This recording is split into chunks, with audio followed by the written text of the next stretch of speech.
I'm Dan Landi. I live in Kercher, which is in Caldwell County. However, my taxes come here. I'm going to read from the right hand. Matter of fact, hold on. No sense in leaving Mr. Potts here. You're the press. Once you have one of these, would you hand that down? Mr. Landi, I'll go ahead and ask you to begin your presentation. Okay, would you pass those out, please? Pass them around. Careful, they're pretty hot. Okay, I'm going to start on the right-hand column of this page, okay? This is from All Boys Arent Blue. I didn't actually put hands on the book. It's in your library. You won't let us in the library to put hands on the book, but I got this from the web page. It's highlighted in the lower left of your page. As we kissed, he began unzipping my pants. He reached his hand down and pulled out my dick. He quickly went to giving me head. He then came up and asked me if I wanted to try on him. I said, sure. I began and he said, watch your teeth. He didn't know that I was a virgin, and I did my best to act dominant, like my favorite porn star. His body felt great in my mouth. I came up after a while and kissed him again. We both got up and went into the bedroom, where he got completely naked.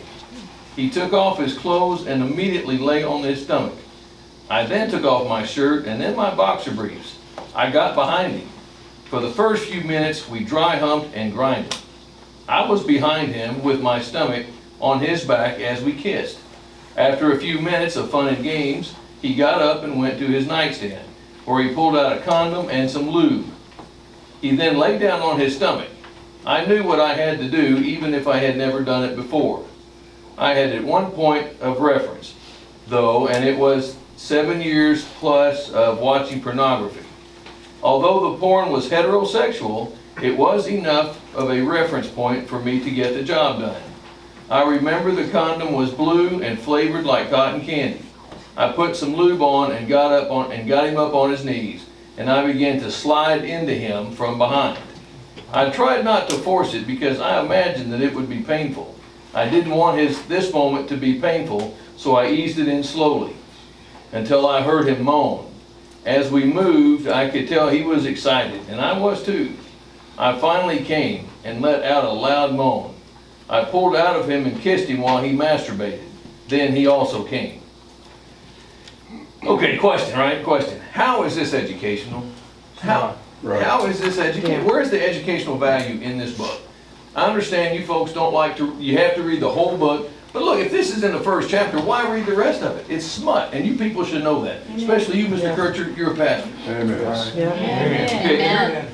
Would you take this book home for your children to read? No. Even if you're in high school. No. It's appropriate for even a high schooler to read. I say it's not, and luckily there's some folks here to back me up.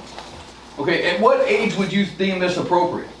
Okay, you know, I mean, look, if a person wants to look, Mrs. Dodd, with all due respect, I love you to death, but you're wrong. Mr. Oh, I'm sorry, I'm sorry, I got carried away. You're right. You got on it. Yes, we do. But here's the problem. What an adult does in their own personal lives is one thing, but what children do is another, right? There's a lot of things we restrict our kids from doing. Thank you, Mr. Landi. Thank you very much.